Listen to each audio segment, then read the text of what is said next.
Bonjour à toutes et à tous, Chloé Lemont à l'animation aujourd'hui et je vous souhaite la bienvenue à l'émission cette semaine d'Entrée.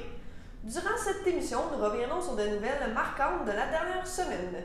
Notre actualité cette semaine, la ministre déléguée à l'Éducation et ministre responsable de la condition féminine, Mme Isabelle Charret, a fait l'annonce le 17 mai dernier en conférence de presse des projets retenus dans le cadre du troisième appel de projet du programme de soutien à la mise à niveau et à l'amélioration des sentiers et des sites de pratique d'activités de plein air.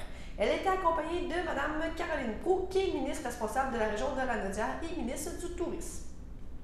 Lors d'une conférence de presse le 18 mai dernier, le gouvernement du Québec et Investissement Québec ont investi une somme de 150 millions de dollars en capitaux propres dans Olimel SEC, donc en vue de soutenir son développement et de renforcer sa compétitivité. Le 18 mai, en début de soirée, les Québécois et Québécoises attendaient avec impatience la conférence de presse du premier ministre François Legault. Celui-ci annonçait le plan de déconfinement du Québec. Une nouvelle émission sera disponible sur nos ondes à compter des prochaines semaines, soit La Beauté du vin. Pour l'occasion, nous avons parlé avec Susana Ochea Vega, qui est l'animatrice de cette émission. L'autrice Marisha a lancé Mon carnet de Globetrotter. C'est des livres éducatifs sur différentes villes pour les 6 à 12 ans.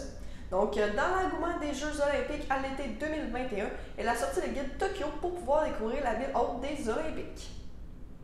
Depuis le 20 mai, les citoyens et citoyennes de Berthier peuvent venir porter leurs lunettes usagées, donc ici même au 471 avenue Gilles Villeneuve, dans des boîtes à cet effet. Cette initiative vient d'Optométristes sans frontières qui ramassent des lunettes pour aller les porter dans des pays en voie de développement. Le 18 mai 2021 était la journée internationale des musées. Donc, nous vous présentons une petite vidéo pour l'occasion. Et par le fait même, nous avions parlé avec Alain Bellumeur, qui est directeur général du musée Gilles Villeneuve, concernant ses activités de l'été. La microbrasserie Locomotive a annoncé qu'une nouvelle bière nommée Benno est disponible au IGA en fin de semaine pour la cause. On termine avec la chronique d'astrologie de Xavier Lemire. Bonne émission à vous! Une belle annonce aujourd'hui, d'excellentes nouvelles en ce qui concerne les sentiers, les sites d'activité en plein air. On l'a vu avec la pandémie, à quel point les activités extérieures sont devenues un exutoire pour beaucoup de gens. On a vu beaucoup de monde prendre d'assaut les sentiers parce qu'évidemment, on voulait bouger, on voulait changer d'idée, on voulait profiter de la nature. Et bon, un engouement très certain pour le Québec et pour les attraits du Québec et pour les activités de plein air. Je suis donc très ravie d'annoncer aujourd'hui les résultats du troisième appel de projet pour le programme de soutien à la mise à niveau et à l'amélioration des sentiers et des sites de pratique d'activités de plein air qu'on appelle affectueusement le PESPA. Le gouvernement a investi plus de 10,2 millions de dollars pour réaliser 150 projets d'amélioration et de mise à niveau des sentiers, des sites de plein air, et ça partout au Québec. Parmi ces projets, on retrouve le remplacement de la passerelle dans la municipalité d'Entrelac. Donc, c'est pour ça qu'on a le plaisir d'avoir la présence de M. Allaire aujourd'hui. Le projet, donc, consiste à remplacer l'ancienne passerelle actuellement fermée à cause de son état de dangerosité par une nouvelle passerelle en aluminium. De cette façon, on va redonner accès aux randonneurs et aux skieurs aux sentiers et les boucles d'Entrelac.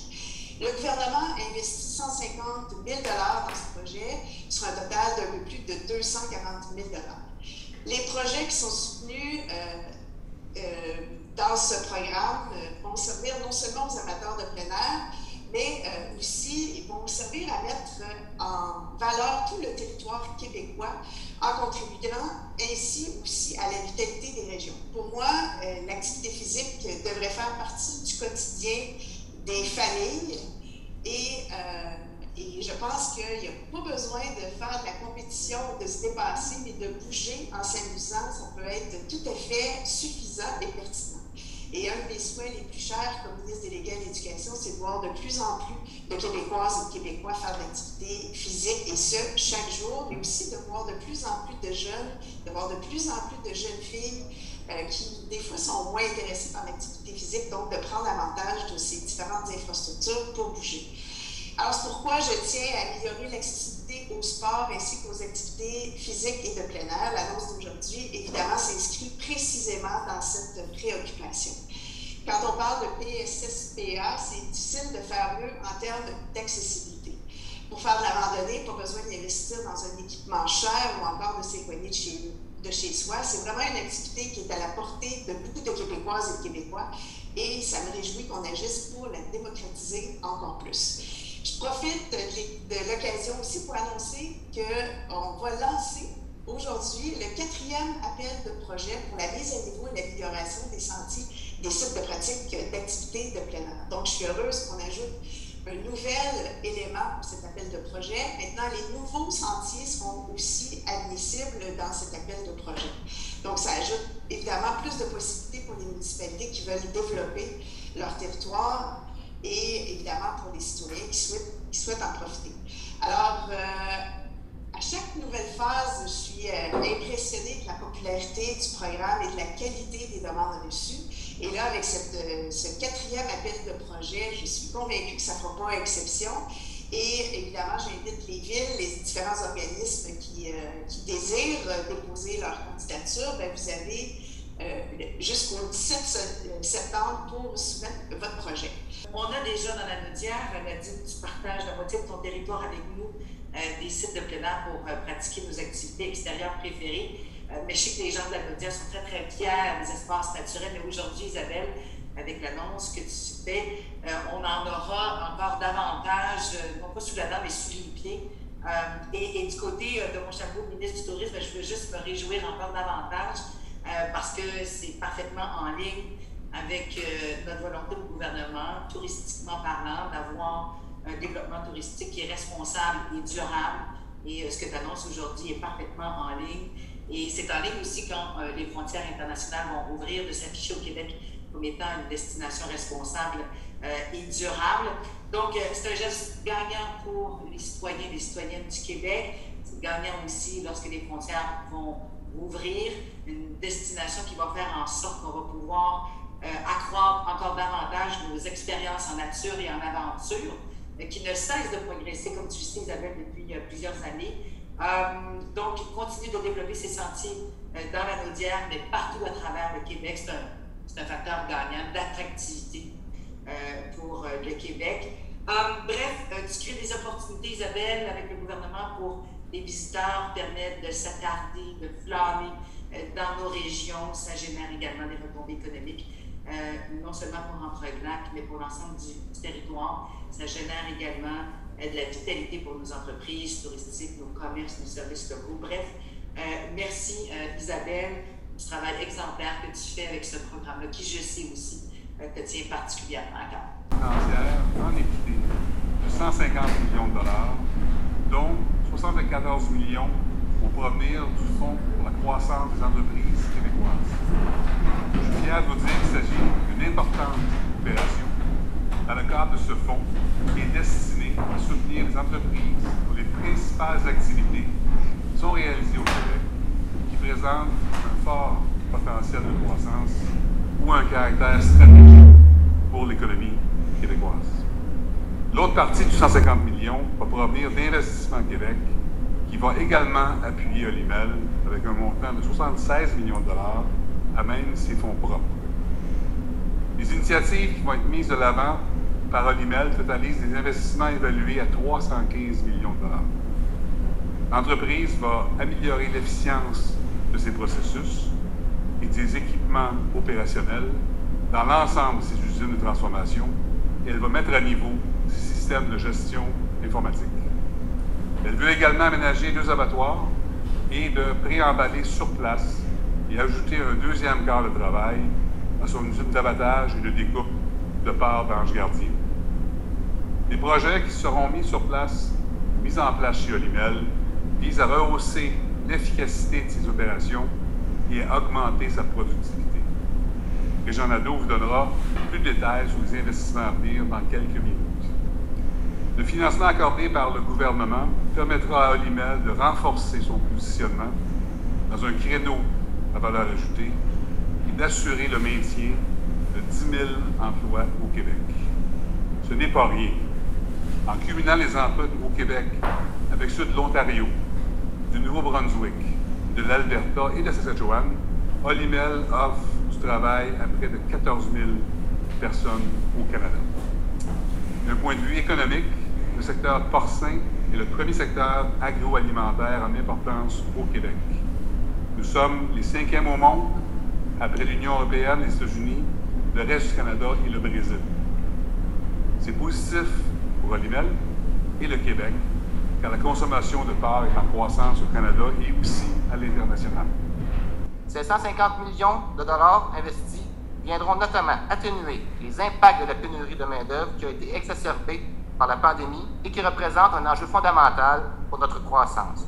En étant partenaire dans Olimel, vous constaterez, tout comme nous, les besoins criants qui se font sentir à ce niveau.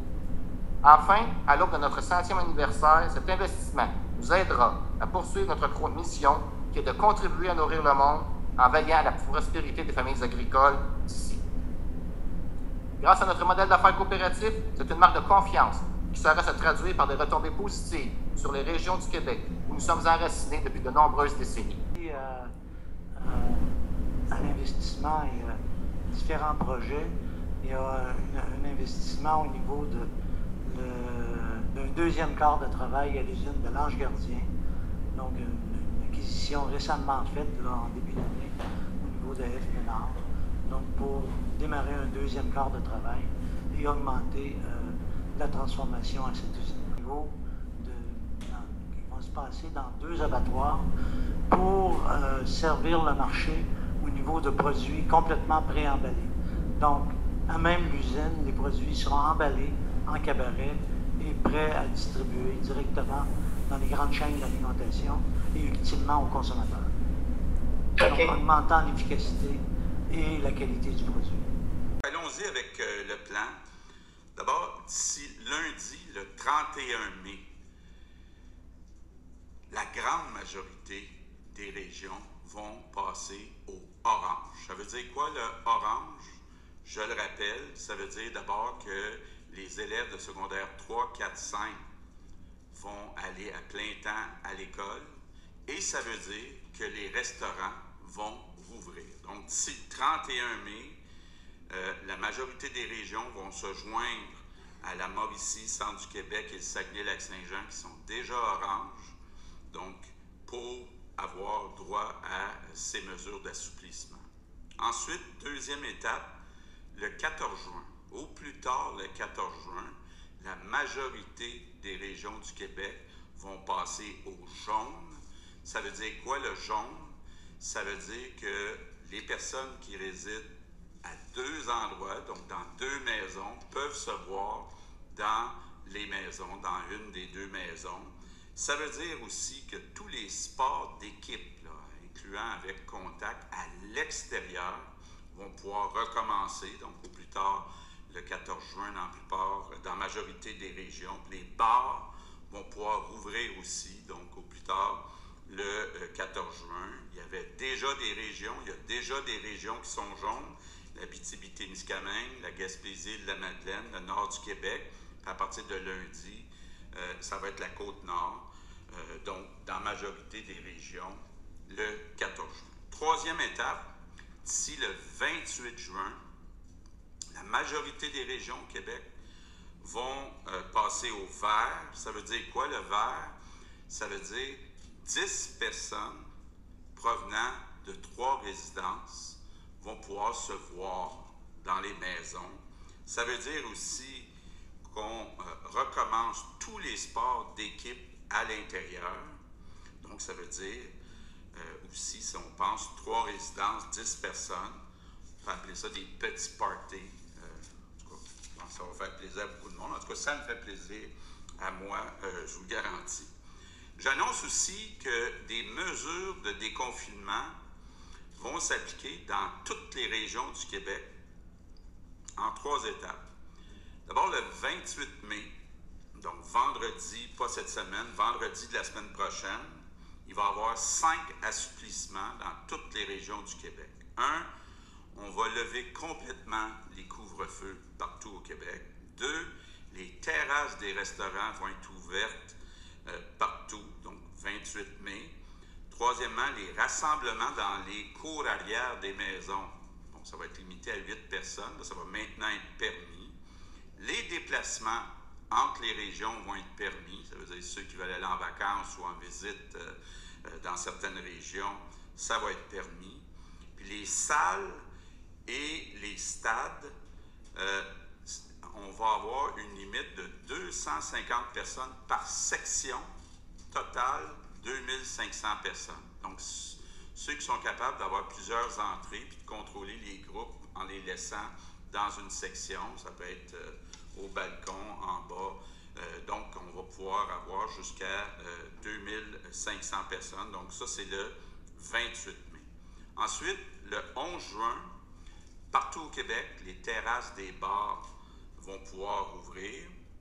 Et finalement, le 25 juin, à partir du 25 juin, partout au Québec, les personnes qui vont avoir reçu un vaccin avec les 2 doses vont pouvoir se visiter dans les maisons, sans masque, sans distanciation. Les camps de jour et les camps de vacances vont rouvrir, donc à partir du 25 juin. Tous les festivals, je sais qu'il y en a beaucoup qui avaient hâte de savoir, les festivals donc, qui sont en plein air, où il n'y a pas des places désignées. Tantôt, je vous parlais des endroits où il y a des places désignées, mais à partir du 25 juin, même s'il n'y a plus de places désignées, il n'y aura plus de limite de 250 par section, ça va être 2500 au total. Autre étape, fin du mois d'août. Bon, d'abord, on se donne comme objectif que d'ici la fin du mois d'août, 75% des personnes de 12 ans et plus soient vaccinées avec 2 doses. Si on atteint notre objectif, moi, je suis très confiant. Bon, d'abord, on n'aura plus besoin de porter de masque dans la plupart des lieux publics au Québec. Deuxièmement, tous les jeunes, les étudiants dans les cégeps et les universités vont pouvoir revenir en personne, donc ce qu'on appelle présentiel, donc pour la rentrée du mois d'août. Je pense que ça me fait terriblement plaisir. Là. Je sais que les jeunes ont beaucoup souffert au cours des derniers mois. Enfin, ils vont pouvoir revenir à une vie plus... On va commencer un peu en parlant, c'est quoi la beauté du vin? La beauté du vin, c'est un concept qui est né en 2016 parce que j'étudiais la restauration ainsi que la sommellerie. Okay. Donc j'ai commencé à découvrir tout le monde de la sommellerie ici au Québec. J'ai étudié à Charlevoix, dans l'école hôtelière de Charlevoix. Et puis j'ai découvert qu'il y avait beaucoup de belles choses dans le monde du vin, comme le partage du bon vin, comme le partage du bon moment, comme rencontrer des personnes, comme écouter des histoires, beaucoup d'histoires de vignerons, de vignobles, des histoires de famille. Donc j'ai trouvé qu'il y avait une immense beauté dans tout ce monde.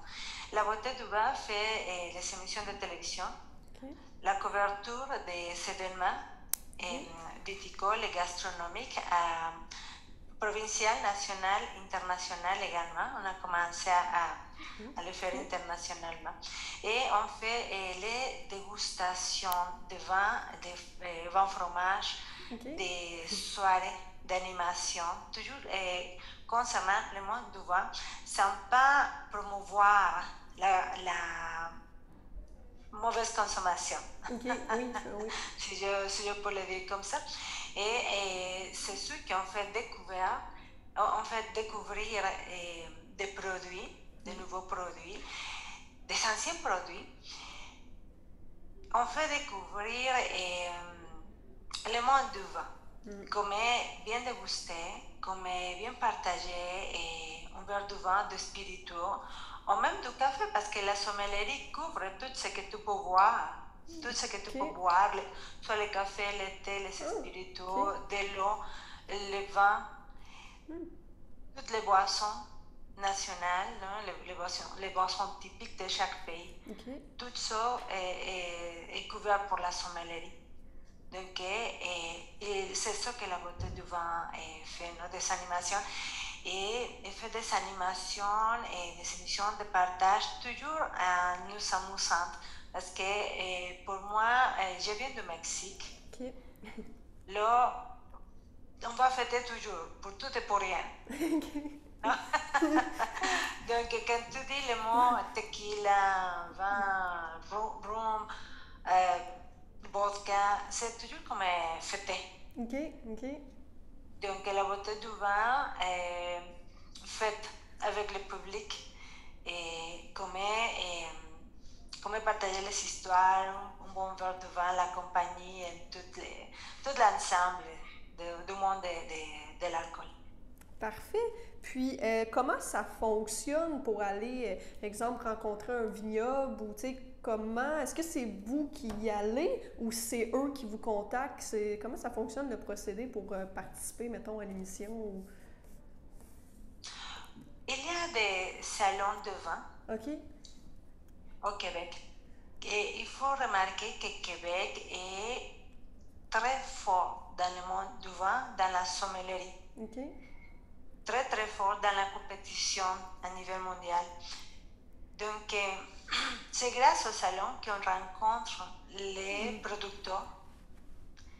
Et après, mais si on veut aller visiter, mais on va. Et le producteur, il va recevoir à tout le public, il va faire le tour, va expliquer son produit, sa philosophie.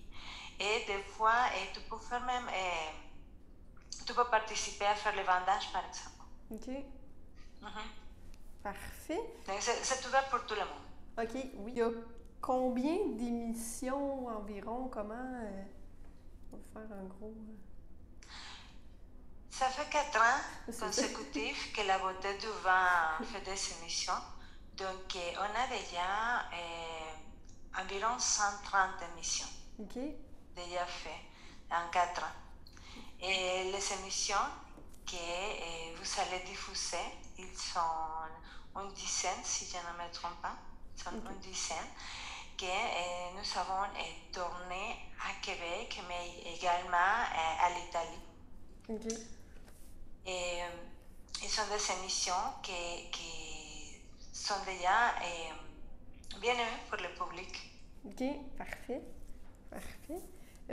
Puis, est-ce que vous pouvez me parler un peu de votre parcours, justement? Vous venez du Mexique. Qu'est-ce qui vous a amené à faire cette émission-là? Puis, Bon, je viens du Mexique.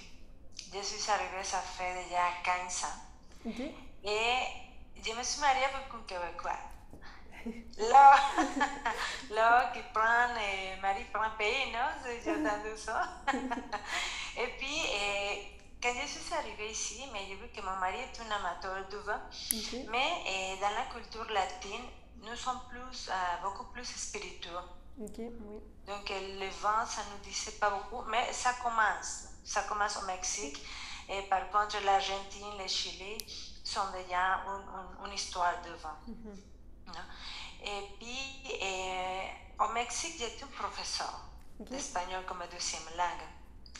Et quand j'étais étudiante, je travaillais avec mes parents dans la restauration. Donc, il y a un lien, non? Et ici, je voulais étudier la restauration également. Je voulais continuer dans ma profession. Et quand je suis arrivée à la Côte-Nord. Un peu loin. Non, et c'est là que j'ai appris le français, c'est là que j'ai connu le Québec. La culture, la philosophie du Québécois, non? La vraie vie du Québec, le vrai froid. C'est là que j'ai connu. Puis après quelques années, mais je voulais étudier, donc j'ai déménagé à Charlevoix, parce que l'école hôtelière était ici la plus proche. J'étudiais la restauration, j'étudiais la sommellerie. Et après, j'ai commencé à... Bon, là, j'ai une valise avec l'espagnol, la restauration et la sommellerie. J'ai fait quoi avec? Non? Parce que je voyais dans mon travail, de restauration, je voyais que les Québécois appréciaient beaucoup le vin. Mais je ne comprenais pas vraiment pourquoi. Là, ça est devenu vraiment toute une curiosité de savoir pourquoi est-ce que les Québécois aiment tellement le vin, non? Dans les repas. Ouais. Et je voyais mon mari, non, également, non, tout le monde, sauf moi. Donc, quand j'ai fini les études de restauration de sommellerie, j'ai commencé à assister aux événements à Montréal, à Québec, mais c'est surtout à Montréal. Et puis, il y avait des événements et je suis allée. Il y a un site qui s'appelle samirrabat.com. OK. Que c'est le site pour nous les professionnels et pour tout le monde, parce que tous les événements gastronomiques et vinicoles et viticoles, tous les événements pour participer, les salons de vin, tous les calendriers est là. OK. Donc, tu vas voir que toute l'année, il y avait des événements. Et c'est très important parce que la seule façon qu'une sommelière peut devenir sommelière, c'est en dégustant. Effectivement. La théorie, c'est une affaire, mais pour devenir vraiment un sommelier, il faut déguster et cracher à chaque fois. Ouais. Déguste, tu craches. Okay. Tu ne l'avales pas, tu craches, non? Parce que imagine-toi, les salons, par exemple, la grande dégustation à Montréal, non? Et qu'en 3 jours, tu peux déguster 400, 600, tu vois? Ouais. OK. Il faut cracher. mais tu te fais un palais, tu te formes un palais et tu deviens professionnel. OK. C'est intéressant. Mais c'est ouvert pour tout le public. Hein. La seule différence entre les professionnels et le public, c'est que nous avons la chance de déguster plus. OK. Tout le monde peut déguster. Tout le monde a un palais. Effectivement. Tout le monde peut déguster, peut donner son appréciation. Et oui, je l'aime, je n'aime pas. C'est correct, non? Tous les goûts sont dans la nature. Hein? Exact, c'est ça. Parfait. Puis là, en temps de pandémie, ça ressemble à quoi les activités? J'imagine ça a été un peu arrêté, tout ce qui est salon ou des rencontres. Au début, oui. Au début, oui. Mais après, comme tout le monde, nous avons commencé à télétravail et les salons, quelques petits salons en virtuel, comme les salons de vente d'importation privée qui s'en viennent cette semaine. Ah, OK. En virtuel, par exemple. OK. Et la grande dégustation de l'an passé était en virtuel également. Et les dégustations avec les producteurs sont en virtuel, et avec les agences de vin sont en virtuel. Okay. Maintenant, tout est en télétravail, mais j'ai confiance qu'après l'été, on va commencer tranquillement à avoir également les dégustations en direct.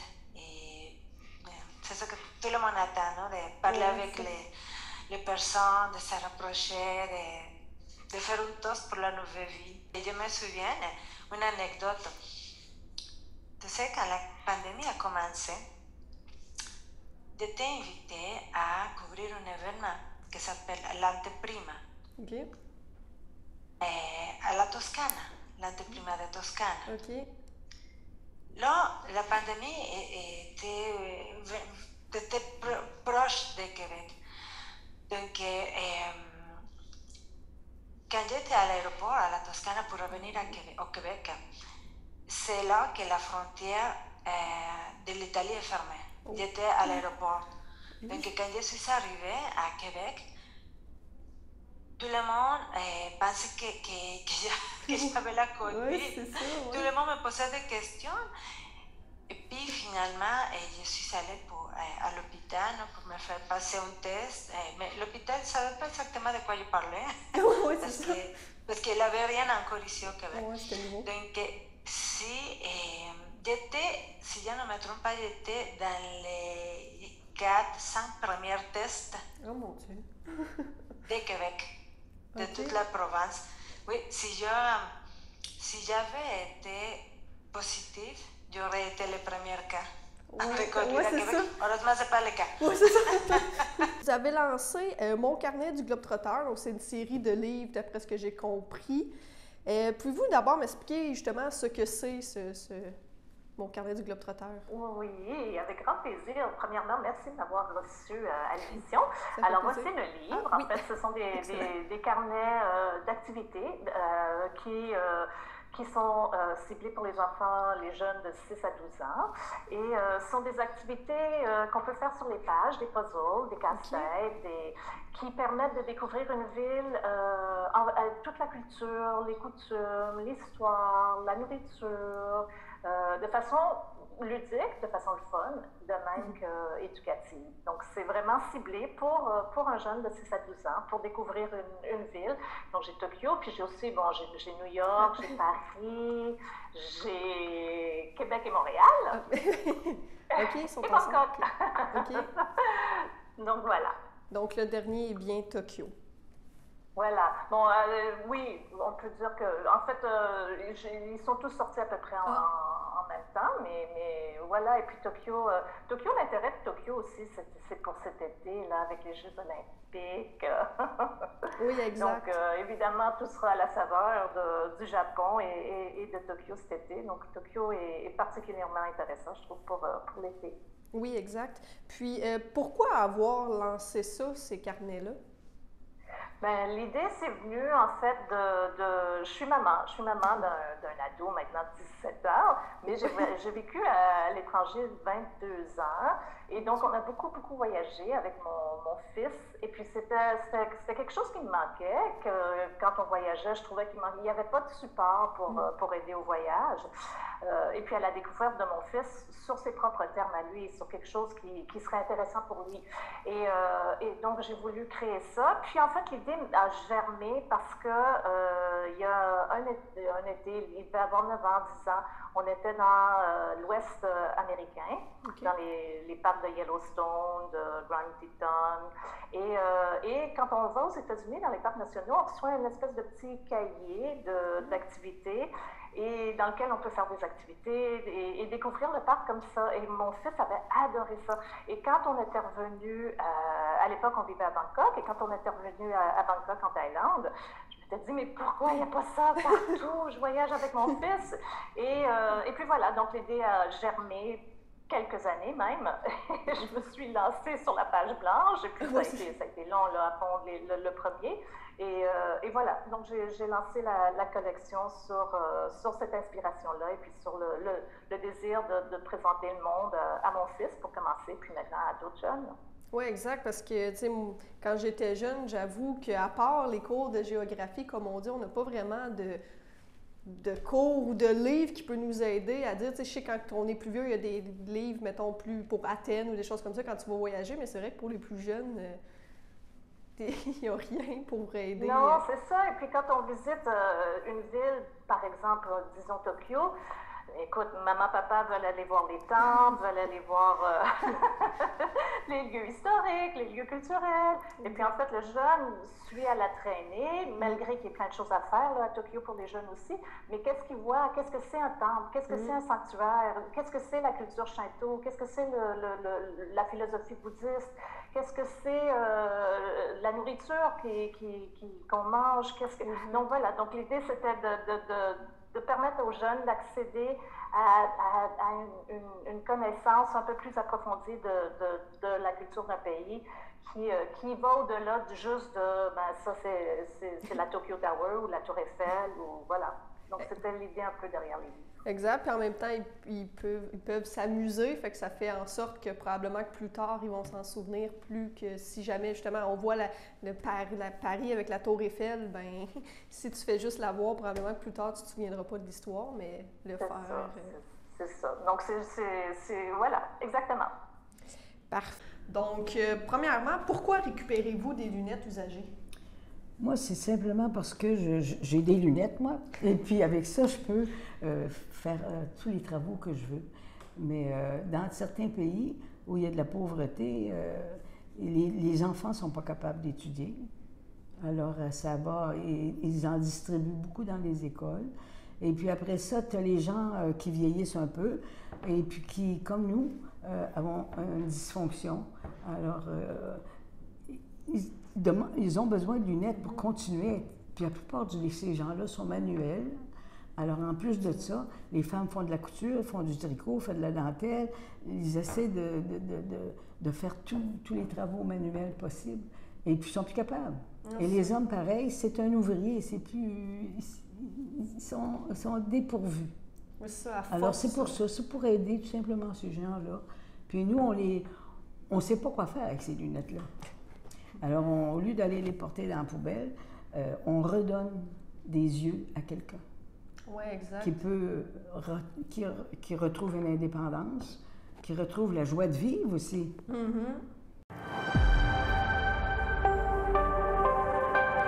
Ici Jessie Archambault, j'ai retrouvé une vieille paire de lunettes que j'ai décidé d'apporter à l'organisme Optométristes sans frontières qui les distribue dans des pays défavorisés. Bonjour André, je vous amène mes lunettes pour, on espère, les envoyer en mission. Vos lunettes, là, vous en prenez soin parce qu'elles sont réellement claires, elles sont pas brisées, il y a absolument... On n'a aucune raison de refuser ce genre de lunettes-là. Je suis André Gaillon, je suis un bénévole pour Optométristes sans frontières. Je m'appelle Sophie Daris et je suis chargée de projet pour le programme Optométristes sans frontières. C'est un projet qui vient en aide aux gens qui sont dans les pays du Sud, qui n'ont pas nécessairement les moyens de se procurer des lunettes ajustées à leur vue. On a des missions en Afrique, que ce soit en Tanzanie ou au Mali. En Amérique latine, on a Honduras, on a l'Équateur, on a aussi Haïti, juste du côté des Caraïbes. Puis on a aussi les Philippines en Asie. Les lunettes viennent d'un peu partout. Ça peut soit être des particuliers qui nous donnent les lunettes directement ou des organisations. Il y a des cliniques aussi qui ramassent les lunettes et puis qui nous les envoient à nos bureaux. Bien, les bénévoles, c'est vraiment le début de la chaîne. Quand on reçoit les lunettes, toutes les lunettes vont passer à travers leurs mains. C'est eux qui vont faire en sorte que la mission soit efficace. Parce que les lunettes sont déjà classées, sont déjà analysées, tout sont propres. Nicole, vous êtes la deuxième étape pour ma lunette. Oui. Mon nom est Nicole Gontier et je suis bénévole pour Optométristes sans frontières. On fait tremper les lunettes, on les lave comme il faut avec une brosse à dents. L'émission, c'est sûr que ça ressemble à rien à un examen que les gens peuvent connaître ici. C'est pas dans une clinique. On le fait soit dans un hôpital, des fois c'est dans une école. Après ça, c'est l'examen proprement dit, avec des appareils portatifs. Il n'y a pas de gros équipements là, comme on a au Québec. Puis la personne, après ça, reçoit un étui et une lingette, en plus de sa lunette. Puis repart, là, c'est pas plus compliqué que ça, les missions. Roger, mes lunettes sont propres, mais je me rappelle plus ma prescription. Oui. Il y a moyen de trouver c'est quoi la prescription? Certainement. Nous avons les appareils pour le faire. Je suis Léon Roger Deschenaux, je fais partie du club Lyon-Boucherville. Je présente la lentille sur... Ici, vous voyez qu'il y a un appareil. Je pèse ici un petit bouton et je fais ce qu'on appelle un print qui va me sortir tout ce que tu viens de me demander pour cette lunette-là.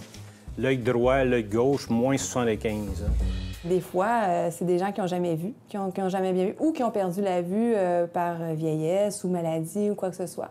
Donc, c'est sûr que eux, ça leur redonne une grande partie d'indépendance, que ce soit des fois des étudiants même qui ne sont pas capables de poursuivre leur étude. Des personnes âgées qui n'ont plus besoin de demander de l'aide pour sortir de leur maison, quelqu'un qui va pouvoir manipuler des outils, puis de voir, c'est ça, leur sourire, leur étonnement. Des fois, ils se rendent même pas compte qu'ils ont des problèmes visuels. Ça leur permet vraiment d'acquérir une plus grande indépendance. Je pense que c'est ça la clé. Mes lunettes se trouvent maintenant parmi des milliers qui partiront en mission en Équateur. Pour plus d'informations, terresansfrontières.ca. Je suis sortie de là avec le sourire et un sentiment de plénitude. J'ai découvert énormément de choses dont je ne soupçonnais pas l'existence. Aller à la rencontre d'artistes aussi extraordinaires. Me laisser imprégner par des œuvres, des couleurs. C'est comme si j'étais astronaute. J'ai toujours voulu en savoir plus sur les Premières Nations et les Inuits. Ces témoignages du passé m'ont touché droit au cœur. On avait l'impression de connaître la région de nos vacances. On a découvert bien des secrets. Des morses, des ours blancs, des phoques et des poissons. Plein de poisson? Une visite n'a pas suffi. Il va falloir que j'y retourne. M'évader. C'était ça que je cherchais, je crois. Et j'ai réussi. À 3 minutes de chez moi. Visitez les musées du Québec. Ils ont tant à offrir. Il y a tant à découvrir.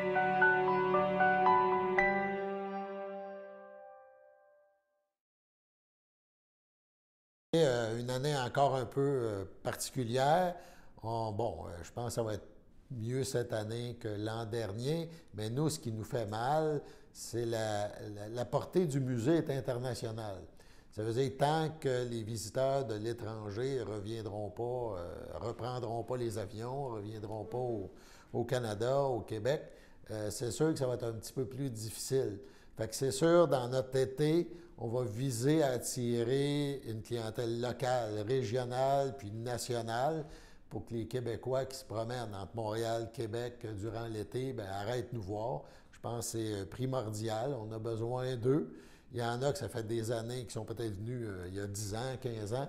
Mais je pense que ça sera une belle occasion de venir. Il y aura toutes sortes de moyens qu'on publicisera dans les prochaines semaines. Mais entre autres, il y aura des forfaits organisés là, avec d'autres attraits touristiques. Un avec le musée, la maison Louis Cyr à Saint-Jean-de-Mata. Puis ce forfait-là, il y aura des rabais. Ça veut dire 20 % de moins si vous visitez les deux musées. Puis il y en aura un autre nouveau cette année avec 4 attraits. Un forfait, 2 rives à découvrir. Ça veut dire 2 attraits sur la rive nord, le musée Gilles Villeneuve, la maison Rosalie Cadron à Lavaltrie. Et du côté de Sorel, de l'autre côté du fleuve, le Biophare et Statera. Expérience, deux attractions touristiques là, de l'autre côté du fleuve. Donc, c'est 40 % de rabais quand même si les gens le réservent là, sur le site du musée là, dans les prochains jours. Donc, on va travailler fort pour attirer les gens chez nous dans l'attente là, que cette pandémie-là nous laisse tranquilles. On a décidé de faire une bière. C'était pas une bière qu'on avait au calendrier. Parce que, on a planifié notre année dans les brassages pour savoir quelle bière on sortait. Mais la bière, c'est une bière de microbrasserie, mais c'est une bière très légère. Okay. Je vous montre la canette ici. Donc, il y a même le dessin de Beno. Il y a un code dessus pour ceux qui veulent des infos pour aller sur le GoFundMe. C'est une bière à 4 % d'alcool. C'est ce qu'on appelle une session ale. Alors, c'est quoi? C'est une blonde. Pourquoi session? C'est parce que c'est une bière faible en alcool. Alors, elle est à 4 %. C'est une bière grand public. Évidemment, nous, on fait des bières normalement très houblonnées ou avec l'amertume ou avec des fruits ou avec les spécialités pour les connaisseurs. Mais là, on a décidé de faire une bière plus grand public parce qu'on ne voulait pas seulement toucher aux gens qui sont connaisseurs, on voulait surtout que ce soit grand public parce que les gens, tout le monde s'intéresse à la cause, tout le monde doit participer, tout le monde doit faire sa part. Donc, on s'est dit qu'en faisant une bière plus accessible, ça intéresse autant les connaisseurs que ceux qui boivent des bières de marque plus connues, disons les grandes brasseries. Alors, c'est une bière facile à boire, blonde, très légère aussi. Quand tu prends cette bière-là, tu n'es pas chargé. Tu peux prendre 2-3 consommations, puis avec modération, évidemment. C'est une bonne bière. Parfait. Puis ça va être en vente, elle va être disponible au IGA de Berthierville? Oui, bien, on a eu la chance. On a une belle collaboration avec Jimmy Mondor, le propriétaire du IGA Mondor à Berthier. C'est même un peu à son initiative qui nous a permis de faire un lancement de cette bière-là dans son épicerie. Donc, on va être là en fin de semaine. C'est le lancement officiel à partir de demain, milieu d'après-midi. Okay. On va même être présent pour présenter la bière. Et Frédéric, le père de Benjamin, sera là aussi pour jaser un peu de la côte. Donc, pour l'instant, c'est le seul endroit physique où les gens peuvent se procurer cette bière-là. Donc, il n'y a pas d'autres épiceries, il n'y a pas d'autres dépanneurs. On commence par par ça, on va voir l'engouement, on va voir aussi ce qui est passé dans la fin de semaine, combien de caisses, combien de gens sont intéressés. Mais bon, peut-être qu'on pourra en parler tantôt, là, mais si les gens ne peuvent pas se déplacer, il y aura toujours possibilité de s'en procurer quand même. OK. Benjamin, en fait, premièrement, là, je voulais dire merci à Doom parce que ça nous touche énormément que la microbrasserie ait pensé à faire une bière spécialement pour la cause, pour Benjamin. Puis qu'en plus, la famille Mondor ait accepté puis ait même pris l'initiative de faire un lancement juste pour cette bière-là, pour la cause, donc de rassembler un paquet de gens puis qu'on puisse parler de cette cause-là parce que, en fait, Benjamin est atteint d'une maladie rare qui s'appelle la maladie de Legg-Calvé-Perthes. Okay. C'est une maladie qui est, en fait, la nécrose des vaisseaux sanguins autour de la tête fémorale. Donc, ça n'atteint vraiment que cette partie du corps-là. Donc, la tête fémorale, c'est l'os au bout du fémur, celui qui vient s'appuyer dans le bassin, dans les hanches. Donc, étant donné que l'os est plus nourri par les vaisseaux sanguins qui sont nécrosés, l'os sèche, puis s'effrite, casse, puis peut occasionner à ce moment-là un paquet de complications. Puis comme ça touche que des enfants, majoritairement des garçons, entre 2 et 12 ans, c'est difficile de faire tenir les enfants sans bouger. Donc, tous ceux qui ont des enfants, tous ceux qui ont des garçons savent que les garçons sont déjà très actifs, généralement plus que les filles, mais là, je généralise, là. J'ai une fille aussi qui est très active, là. Ça ne veut pas dire que les garçons sont plus actifs que les filles, mais un enfant, bref, ça bouge. Donc, de dire à ton enfant, ben là, il faut que tu t'assoies, tu ne peux plus courir, tu ne peux plus sauter, tu ne peux plus faire du sport. Moi, mon garçon, il faisait du hip-hop, du skate, du snow, du tout, là, du basket, tous les sports qu'on peut s'imaginer où il faut qu'il sautille, qu'il court, qu'il fasse des bonds, tout ça, c'est terminé, là. Donc, c'est un gros choc pour l'enfant. La bonne nouvelle, c'est qu'éventuellement, les vaisseaux se régénèrent et reviennent nourrir l'os. Le défi, c'est de garder la tête fémorale ronde. C'est une maladie qu'on dit « wait and see ». Donc, on attend et on voit. Ce qui est très difficile pour un parent. Alors, moi, ce que j'ai fait, c'est que j'ai fait des recherches. Et j'ai fait des recherches partout dans le monde, tout ce que j'ai pu trouver. Et puis, j'ai trouvé qu'à Cuba, eux, ils utilisent l'oxygénothérapie en chambre d'hyperbare, en milieu hospitalier. Donc, les grosses chambres d'hyperbare qu'on voit, pas les tentes qu'on voit souvent utilisées pour, par exemple, les cas d'autisme ou de paralysie cérébrale. Vraiment, celles qui sont utilisées en milieu hospitalier où l'oxygénation elle est plus élevée et où la pression atmosphérique aussi elle est plus dense. Donc j'ai appelé, moi je suis de Québec, donc j'ai appelé à Lévis qui ont une chambre d'hyperbare. Et puis eux, ils m'ont dit, c'est vrai, ça pourrait fonctionner, c'est une bonne idée. Ils ont l'étude, ça a du sens, mais on ne peut pas vous recevoir à cause que vous n'êtes pas dans la liste de Santé Canada. Donc, on ne pouvait pas suivre le traitement. Donc, c'est un peu ça notre cause. Notre cause, c'est de se faire entendre. C'est de dire qu'il y a un traitement qui existe, qui empêche les opérations. Qui empêche. Mon mot n'est pas juste. En fait, je devrais dire qui peut éviter les opérations. On sait tous que les opérations, ça coûte cher en milieu hospitalier. Une opération en entraîne souvent un autre, soit pendant la croissance ou à l'âge adulte. En plus de nuire à l'enfance, un enfant qui se fait opérer, c'est traumatisant, c'est douloureux, c'est au niveau de la famille aussi, c'est très restrictif, il y a plusieurs conséquences à une opération. Tandis que l'oxygénothérapie, c'est de l'oxygène. Et cet oxygène-là, ce qu'elle fait à 100% d'oxygène, c'est qu'elle vient créer des vaisseaux sanguins. Et on se rappelle que la maladie, c'est une nécrose des vaisseaux sanguins. Donc, dans la tête d'un parent comme moi, c'est assez logique que si les vaisseaux sanguins meurent, je veux en créer des vaisseaux sanguins.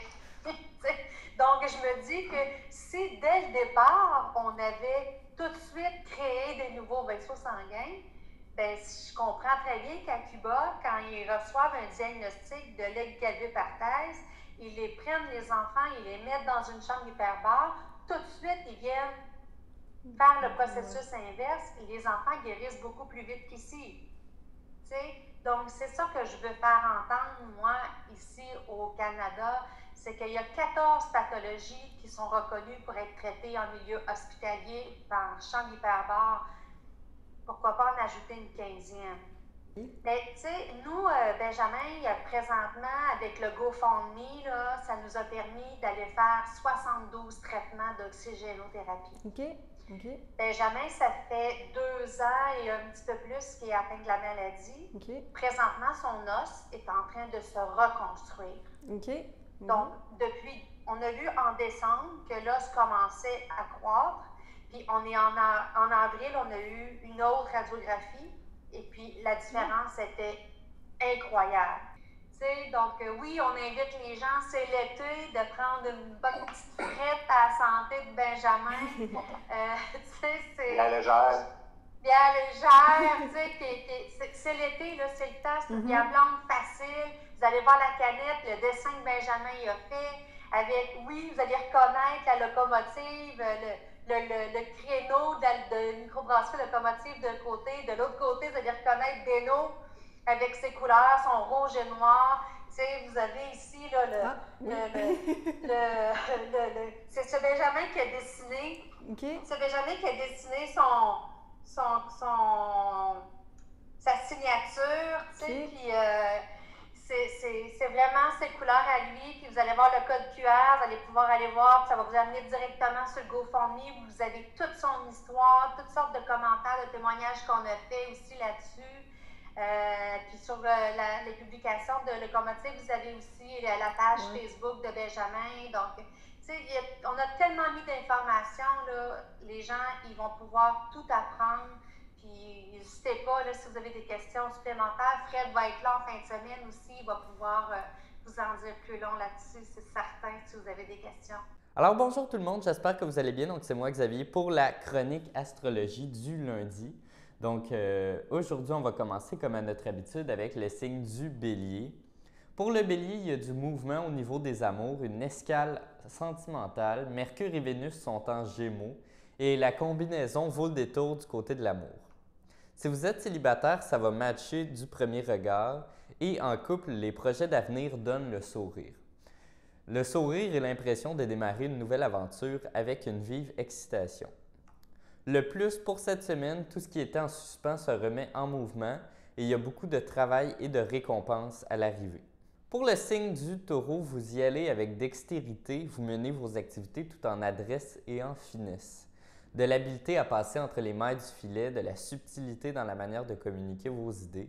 Aucune manigance, juste une bonne maîtrise de la situation et un brin de psychologie dans les relations. Le plus pour cette semaine, vos rêves peuvent devenir réalité, plus encore si vous y croyez en forçant la main au destin. Pour les signes du Gémeaux, ça rayonne, le soleil arrive, vous êtes impatient de vous pousser sur le devant de la scène. Déjà installé chez vous, le couple Mercure-Vénus veille à la bonne marche de vos affaires. À Mercure, la mission de signer des transactions en votre faveur. À Vénus, le soin de vous porter bonheur côté cœur. Le plus pour cette semaine, vous avez des alliés, ils vous mettent sur la voie, vous facilitent l'accès avec générosité. Pour les cancers, on ne lâche rien, vous n'en faites qu'à votre tête. On vous le reproche avant de vous féliciter d'avoir défendu vos convictions avec passion. Financièrement, vous êtes tenace et ça pourrait vous rapporter un joli pactole. Quant à l'amour, votre chérie s'incline et marche dans vos pas sans sourciller. Et le plus pour cette semaine, ce qui semblait vous échapper peut revenir sans prévenir et vous enrichir dans l'avenir. Pour le signe du Lion, contour et détour, la ligne droite n'est pas le plus court chemin pour toucher au but. Les voies parallèles que vous suivez mènent au succès en ouvrant des perspectives inespérées. Tenez bon, vous y prenez autrement pour dénouer la situation sur le plan affectif ou encore aider à la réconciliation. Le plus de cette semaine, votre bonne humeur agit comme un aimant. Pour le signe du Vierge, cette semaine, ça va être un examen de passage. Les petits ralentissements ne sont pas bien méchants. Côté forme, vous pouvez en profiter pour lever le pied et vous ressourcer. Dans le cadre du travail, Mercure en Gémeaux teste votre capacité à faire le forcing pour convaincre votre entourage d'accélérer le mouvement. Le plus de cette semaine, remerciez vos proches de vous pouponner et vous offrir leur soutien en consolation. Pour le signe du Balance, vous avez l'esprit occupé, vous ne voyez pas le temps passer. Tant mieux, c'est signe que vous ne vous ennuyez pas. L'humeur reste prime sautière malgré des journées chargées. Néanmoins, marquez un temps d'arrêt pour vous occuper de votre couple et lui donner une chance de vous trouver si vous rêvez de le rencontrer dans l'éventualité où vous êtes célibataire. Le plus de cette semaine, Vénus en Gémeaux adore séduire, donc ça va aller quand même bien dans vos amours. Pour le signe du Scorpion, tout est facile cette semaine. Les vents vous paraissent plus cléments depuis l'arrivée de Jupiter en Poisson. Cette semaine, cela se traduit par des effusions de tendresse en amour, de joie sur le plan social. La fluidité des relations booste la réalisation de vos projets. Être bien ensemble vous fait du bien. Et le plus de cette semaine, la quiétude d'esprit renforce l'équilibre du corps, si ce n'est de rajeunir, l'impression de retrouver la forme. Pour le signe du Sagittaire, on s'accommode. Si c'est compliqué dans votre vie, ça va finir par s'arranger, à la seule condition d'accepter de faire des concessions. Chez votre rival, le Gémeaux, Mercure vous soumet à des contraintes. Une injonction de payer, par exemple, avec l'obligation de remplir vos obligations. Le plus pour cette semaine, les actes sont plus parlants que les mots. Faites la différence par des initiatives sur le terrain. Pour le signe du Capricorne, travail de respiration est nécessaire. Donnez corps à vos désirs en suivant votre inspiration. Et si vous ne la trouvez pas, cherchez-la auprès de votre entourage par des conversations animées. Plus vous brassez des idées, plus votre sens créatif se développe. C'est super pour sortir de l'ornière et aller de l'avant sans œillère. Et le plus cette semaine, plus les amours sont discrètes, plus elles ont de chances de durer en s'intensifiant au fil des jours. Pour le signe du Verseau, par ruse, vos astuces lèvent le blocus. Donc, à part des petits travaux de manigance, vous dégagez le terrain et avancez vos pions sans attirer l'attention. Sur le plan administratif, le système D est le meilleur moyen d'obtenir satisfaction. Et quant aux finances, Vénus aide à décrocher un bonus inespéré. Le plus cette semaine, délicate, la manœuvre peut vous donner pleine satisfaction en amour. Pour le dernier signe, le signe du Poisson, on avise, en Gémeaux, les planètes vous cassent plus les pieds qu'elles ne vous bichonnent. Prévenu, vous pourrez parer les coups en verrouillant de partout. Donc, ça va être une semaine qu'on pourrait qualifier d'un peu plus difficile pour les Poissons. Fixez les règles, assurez vos arrières et renforcez votre position. En amour, moins vous attendez, moins vous courez le risque d'être déçu. Et le plus, eh bien, la méditation est un bon moyen pour vous de vous libérer et d'expérimenter de nouvelles sensations. Donc, merci beaucoup tout le monde. C'était l'astrologie pour aujourd'hui. Merci, on se retrouve la semaine prochaine pour une autre émission de cette semaine dans Dautré et pour de nouveaux reportages. Ne manquez pas nos bulletins de nouvelles tous les jours à compter de 18h et en reprise à 12h30. Sur ce, bonne semaine à toutes et à tous. C'est bon. Good.